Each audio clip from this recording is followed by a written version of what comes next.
Karen placed concrete traffic barriers across my driveway, claiming that HOA insurance requirements demanded restricted access.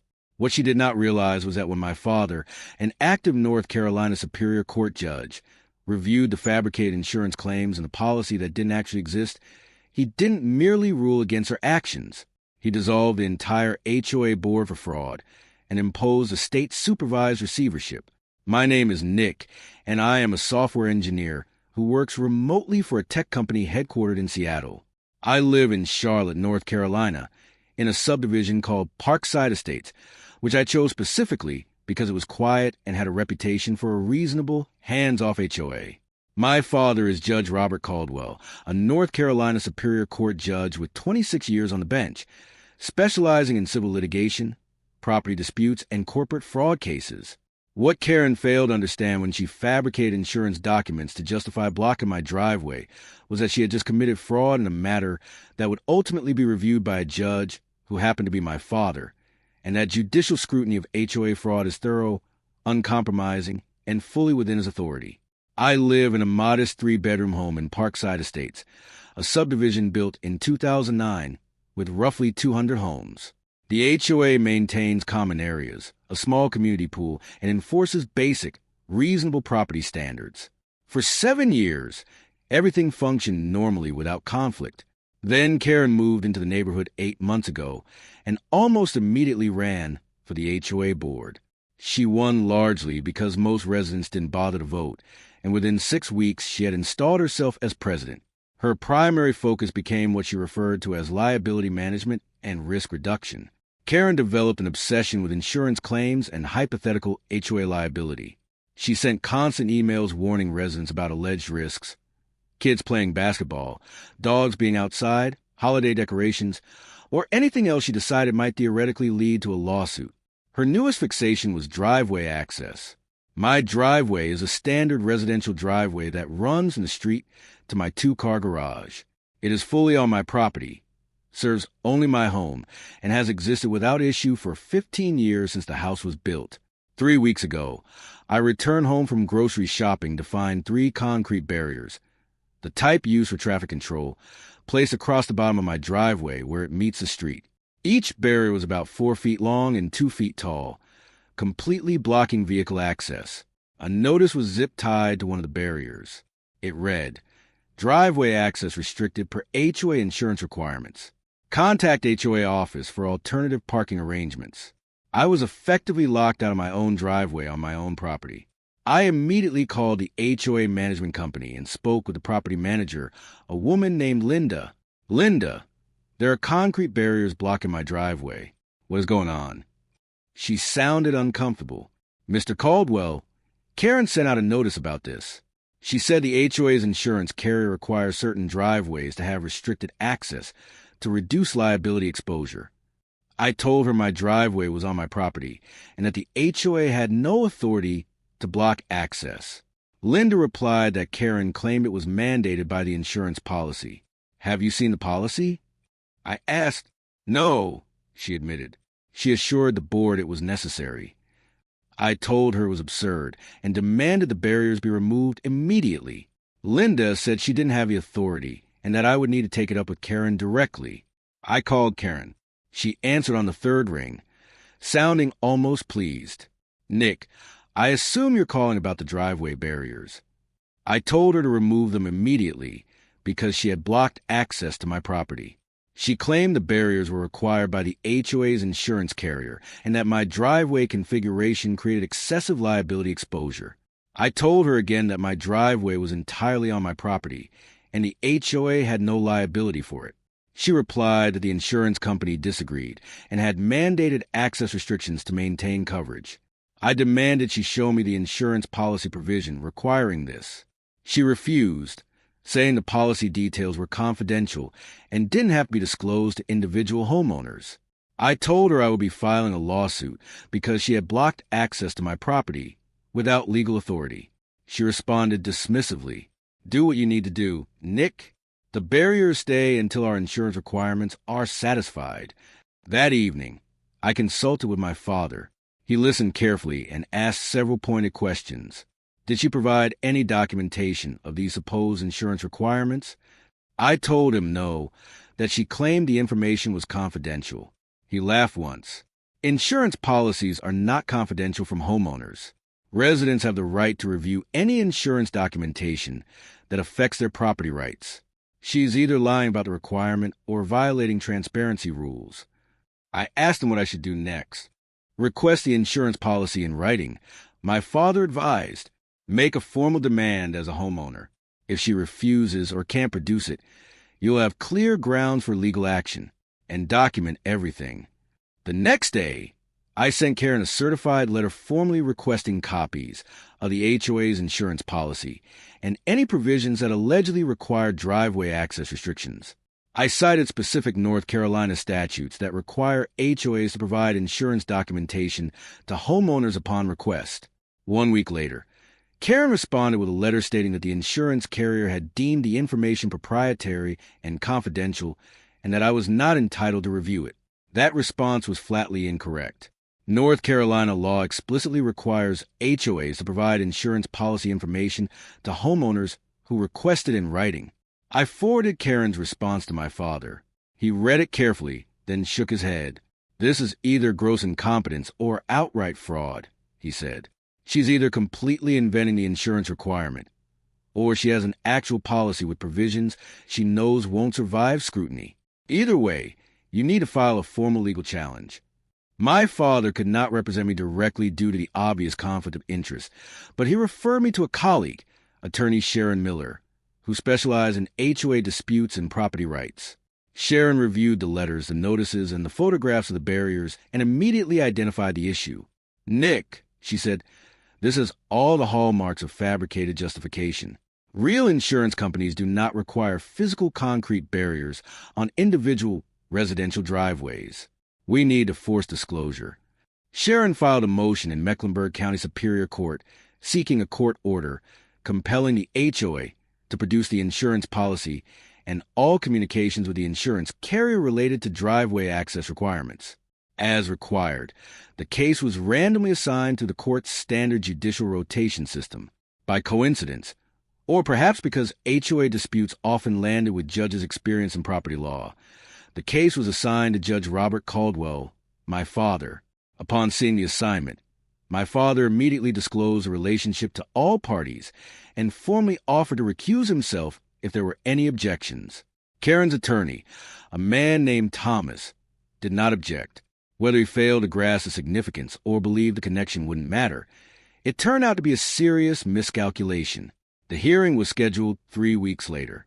Sharon submitted extensive documentation demonstrating that my driveway was entirely on my private property, that HOA authority did not extend to blocking homeowner access without a legitimate legal basis, and that Karen had repeatedly refused to provide the insurance documentation she claimed justified the barriers. On the day of a hearing, my father presided with the same measured, uncompromising professionalism he brought to every case. I sat beside Sharon, while Karen and her attorney sat at the opposing table. My father opened the proceedings. This court has reviewed the motion to compel production of insurance documents. Ms. Stevens, you claim your insurance carrier requires physical barriers on Mr. Caldwell's driveway. Is that correct? Karen stood. Yes, Your Honor. Our insurance company has strict liability requirements. My father nodded once. Then provide the court with the insurance policy and the specific provisions that require these barriers. Attorney Thomas stood. Your Honor, the insurance carrier has deemed that information confidential. My father's expression hardened instantly. Counsel, insurance policies held by homeowners associations are not confidential from homeowners under North Carolina law. General Statute 47F-3-118 requires HOAs to provide insurance information to owners upon written request. Your client received such a request and refused. Provide the policy now, or explain why you believe the statute does not apply. Thomas glanced at Karen. She leaned toward him and whispered something urgently. He turned back to the bench. Your Honor, we will need additional time to obtain the policy from our carrier. My father raised an eyebrow slightly. How long? He asked calmly. Have you had to obtain it? You had notice of this hearing for 3 weeks, Your Honor, Thomas answered. "And you failed to obtain the central document in this case.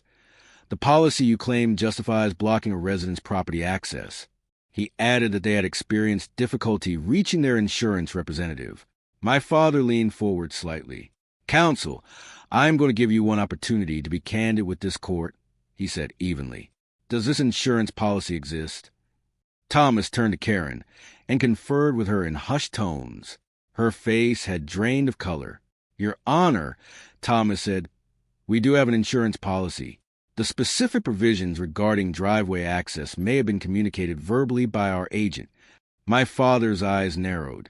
"Verbal insurance requirements to install physical barriers that block a homeowner's property access strain credibility, counsel." He ordered a 30-minute recess and instructed Karen's attorney to contact the insurance carrier immediately and obtain documentation. During the recess, Sharon leaned toward me and spoke quietly. "Your father knows she's lying," she said. "He's giving them one chance to either admit it or produce proof. If they can't do either, this is going to escalate fast." When court resumed, Thomas stood again, visibly uncomfortable. "Your Honor," he said, "I spoke directly with our insurance carrier. They confirmed they have never required or recommended physical barriers on individual residential driveways. The policy provides general HOA liability coverage but does not mandate specific access restrictions." The courtroom fell silent. My father turned his attention to Karen. "Ms. Stevens," he said, "did you fabricate the insurance requirement?" Karen shifted nervously. "I believed it was necessary for liability protection." My father's voice sharpened. "That is not what I asked. Did your insurance carrier require these barriers?" She hesitated before answering. "Not explicitly, but I interpreted the policy." "You interpret a policy provision that does not exist to justify blocking a homeowner's driveway access," my father said. "Is that accurate?" Karen tried to defend herself, saying she was attempting to protect the HOA from liability. My father's tone turned ice cold. "By making false statements about insurance requirements and blocking property access without legal authority, you exceeded your role and misrepresented material facts to homeowners." He then turned to Sharon. "Counsel, does your client seek relief beyond the removal of the barriers?" Sharon stood. "Yes, Your Honor. We request an investigation into whether the HOA board has engaged in a broader pattern of similar conduct based on fabricated justifications." My father nodded once. "The court orders the immediate removal of all barriers from Mr. Caldwell's driveway. The court further orders the HOA to produce all insurance policies, all board meeting minutes from the past 12 months, and all communications related to property access restrictions within 14 days. Over the next 2 weeks, discovery uncovered widespread misconduct. Karen had issued numerous violation notices and fines based on fabricated insurance requirements, invented safety codes, and liability concerns that had no factual basis. Over an 8-month period, she had collected more than $40,000 in fines from residents using these false justifications. My father scheduled another hearing and expanded it to include testimony from other affected homeowners. At that hearing, 6 residents described being fined or restricted under non-existent insurance rules. One elderly couple testified they paid $3,000 in fines for a garden decoration Karen claimed violated HOA liability exclusions for attractive nuisances. The insurance company confirmed under oath that no such exclusion existed. After reviewing the testimony and documentation, my father issued his findings. This court finds that the HOA board, under Ms. Stevens' leadership, engaged in systematic fraud against homeowners, he stated. The board fabricated insurance requirements, invented safety violations, and collected fines based on rules that do not exist. This constitutes fraud and a breach of fiduciary duty. He continued, citing North Carolina General Statute 47F-3-107, which grants court authority to appoint a receiver when an HOA board engages in fraudulent or dishonest conduct. Based on the evidence presented, the court exercises that authority. He dissolved the HOA board effective immediately and appointed a state-supervised receiver, an experienced property manager named David Chun, to oversee HOA operations for a minimum of 12 months, while new governance procedures were implemented. All fines issued by Karen based on fabricated requirements were declared void. Residents who had paid those fines were entitled to full refunds totaling more than $40,000. Karen was held personally liable for the refunds because she had acted fraudulently and outside the scope of her authority. My father also referred the matter to the Mecklenburg County District Attorney for investigation of potential criminal charges related to fraud and theft by deception. Karen lacked sufficient assets to cover the restitution. Her home was placed under a court order prohibiting sale or transfer until the debt was resolved, and her bank accounts were frozen pending the outcome. The criminal investigation resulted in felony charges for obtaining property by false pretenses. Karen ultimately pleaded guilty to reduced charges and was sentenced to 6 months in county jail, 2 years of probation, and ordered to pay full restitution. Her house was sold to satisfy the judgment, and she moved out of state after completing her sentence. David Chin managed the HOA for 18 months, implementing new governance rules, financial oversight controls, and mandatory board training. New elections were held with term limits and stronger accountability measures. The concrete barriers were removed from my driveway the same day as the initial hearing, and I never experienced another issue with property access. My father recused himself from all future HOA-related matters to avoid any appearance of favoritism, but his rulings dissolving the board and appointing the receiver were upheld on appeal after Karen's attorney challenged him. The case became a notable precedent in North Carolina for judicial oversight of HOA fraud and the authority of courts to dismantle boards engaged in systematic deception. Several legal journals later analyzed the case, and it is now cited in HOA governance training as a cautionary example. I still live in Parkside Estates. The neighborhood is peaceful again with competent and transparent leadership. Many residents have thanked me for standing up to Karen and exposing fraud that had cost people thousands of dollars. My father and I occasionally discuss the case. He once told me, "The most satisfying part of being a judge is using your authority to stop fraud and protect people from those who abuse power." That case, he said, was exactly why he became a judge. If you have ever been fined by an HOA for violations that seem suspicious or impossible to verify, demand documentation in writing. Share this story with anyone facing HOA fraud or fabricate requirements.